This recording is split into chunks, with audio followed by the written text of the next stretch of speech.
Hello বন্ধুরা, শুভ সকাল, good morning. সবাই কেমন আছো? আশা করি তোমরা ভালো আছো, আমিও ভালো আছি। তা রান্নাঘরে চলে এসেছি। আজকে কি কি রান্না হবে তোমাদের দেখাচ্ছি, ঠিক আছে? চলো। তা বন্ধুরা দেখো, এখানে শাক নিয়ে নিয়েছি ধুয়ে। দেখো শাকগুলো, এগুলো কি শাক বলো তো বন্ধুরা? তো এদিকে আমি কড়াই চাপিয়ে দিয়েছি, শাক কাটা হয়ে গেছে। এইদিকে দেখো আমি লাউ আর ছিমের বীজ কেটে রেখেছি। এখানে আলু কেটে রেখেছি, লাউ দিয়ে হবে। এখানে শাক কাটা হয়ে গেছে। এখানে আমি একটু তেল দিয়ে দিলাম, দিয়ে দুটো শুকনো লঙ্কা ভেজে নেব। তার সাথে কটা গোটা জিরেও দিয়ে দেবো, দিয়ে ভেজে তুলে নেব। এইরকম করে এই মশলাটা তৈরি করে দেবে, তরকারিতে খুব ভালো লাগবে দেখবে, নিরামিষ তরকারি হলে। এখানে আমি একটু ডাল বড়িটা ভেজে নিচ্ছি লাল লাল করে।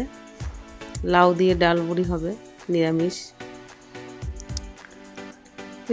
একটু তেল দিয়ে দিলাম, তার মধ্যে গোটা জিরে দিয়ে দিচ্ছি। জিরেটা ভালো করে একটু পোড়া পোড়া হলে সেন্ট বেরিয়ে গেছে।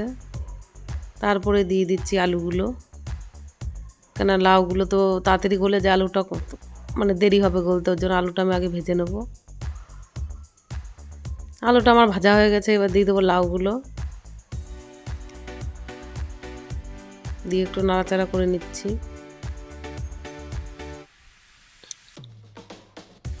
তারপরে দিয়ে দিচ্ছি নুন, তারপরে দিয়ে দেবো একটু হলুদ, একটু নাড়াচাড়া করে নিচ্ছি। হলুদটা দিয়ে একটু ভালো করে নাড়াচাড়া করে নেব। নাড়াচাড়া করে নিয়ে একটু জল দিয়ে দেবো। জলটা বেশি দেবো না, কেননা লাউ থেকে একটু জল বেরোয়। একটু নাড়াচাড়া করে তারপরে ঢাকনা দিয়ে ঢেকে দেবো। এদিকে আমি ভাজা মশলাটা বেটে নিচ্ছি, লঙ্কা জিরে যেটা ভেজে তুলে রেখেছিলাম। এদিকে আমার বাটা হয়ে গেছে। একটু আলুটা আমি ভালো করে সুন্দর করে ভেঙে দিচ্ছি, যাতে দেখতে সুন্দর লাগে। তারপরে দিয়ে দেবো ডাল বড়ি, দিয়ে ভালো করে নাড়াচাড়া করে নিচ্ছি। তারপরে ভাজা রাখা যে মশলাটা করেছিলাম, মশলাটা দিয়ে দিলাম।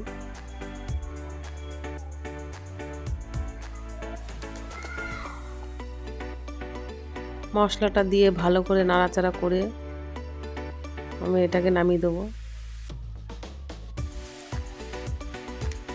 লাউ রান্না আমার কমপ্লিট। তা বন্ধুরা কীরকম হয়েছে দেখতে বলবে অবশ্যই। দেখো নিরামিষ।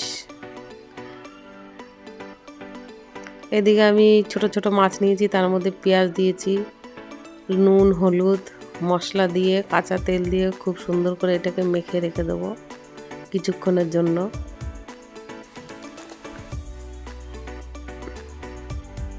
তোমরা এরকম করে খেতে পারো, তোমরা চেষ্টা করে দেখবে, খুব ভালো লাগে এরকম করে মাছ রান্না করলে। এমনি মাছের থেকে ওই মাছটাই ভালো লাগে। এদিকে আমি কড়াই চাপিয়ে দিচ্ছি, দুই পাশে দুটো, একটাই শাক ভাজবো আর একটাই মাছ। এখানে আমি শাক ভাজার জন্য দিয়ে দিলাম পেঁয়াজ কুচি, তারপরে দেবো লঙ্কা কুচি, দিয়ে এটাকে আমি ভালো করে একটু ভেজে নেবো। একটু হলুদ দেবো সামান্য।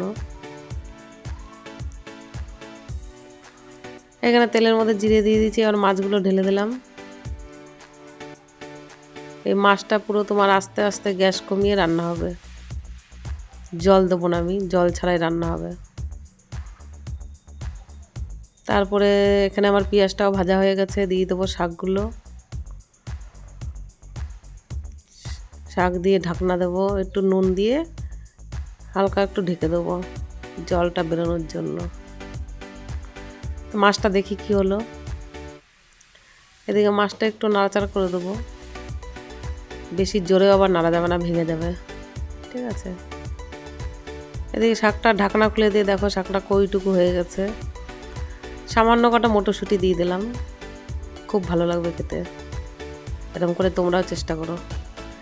এদিকে আমার শাক ভাজা কমপ্লিট, গ্যাসটা বন্ধ করে দিলাম। এদিকে নামিয়ে নেবো শাক ভাজাটা। দেখো গরম গরম শাক ভাজা কত সুন্দর লাগছে। এদিকে আমার মাছটাও হয়ে গেছে, দেখো বন্ধুরা, মাছটাও রান্না কমপ্লিট। আমার রান্না বান্না এখন কমপ্লিট। তা কি কি কি রান্না হলো দেখতে থাকো, ফুল ভিডিওটা দেখবে, তাহলে বুঝতে পারবে কি কি রান্না করেছি। ঠিক আছে, ওকে, বাই বাই।